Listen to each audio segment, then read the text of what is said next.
Les gens ne t'annoncent jamais qu'ils te testent. Ils parlent normalement. Ils sourient. Pourtant, à chaque interaction, ton statut est évalué. Instinctivement. Le cerveau humain classe en permanence, stable ou instable, influençable ou solide, dépendant ou autonome. Et ces classements se font à travers des micro-tests invisibles. Un test commence subtilement. Une interruption. Une contradiction.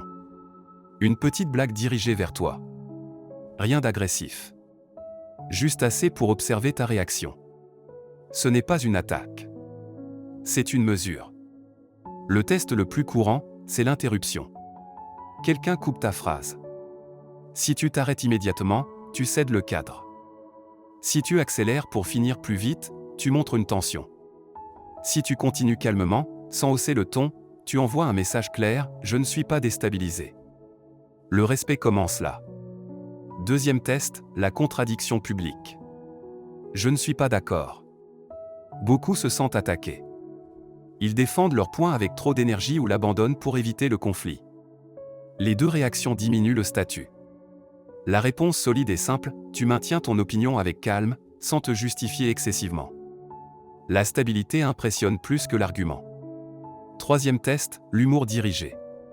Petite pique, taquinerie légère. Si tu te vexes, tu descends. Si tu réponds avec agressivité, tu descends aussi.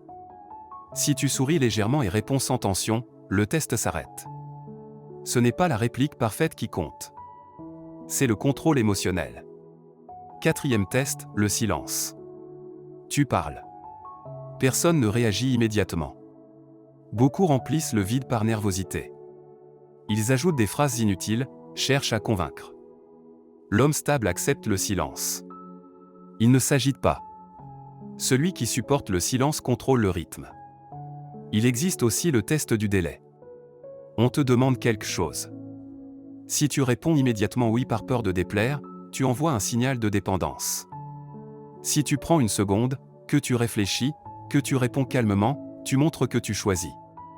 Celui qui choisit paraît autonome. Les tests ne sont presque jamais conscients. Le cerveau cherche simplement qui reste stable sous pression. Si ton énergie change selon les personnes présentes, ton statut fluctue. La cohérence crée la solidité. Le respect ne dépend pas de la domination. Il dépend de la constance. Cohérence du ton. Du regard. Du rythme. Si tu restes identique dans un environnement tendu comme dans un moment détendu, tu inspires prudence et considération. La majorité échoue parce qu'elle réagit. Elle veut prouver sa valeur immédiatement. Or, chaque justification excessive révèle un besoin d'approbation. Moins tu cherches à prouver, plus tu sembles sûr. Passer les tests signifie ralentir. Parler moins. Terminer ses phrases. Accepter la contradiction. Supporter le silence. Ne pas courir après l'approbation. Un test réussi ne crée pas d'effet spectaculaire. Il laisse une impression, stabilité. Et cette impression s'accumule. Les tests ne disparaîtront jamais. Mais quand tu comprends leur mécanique, tu cesses de les subir.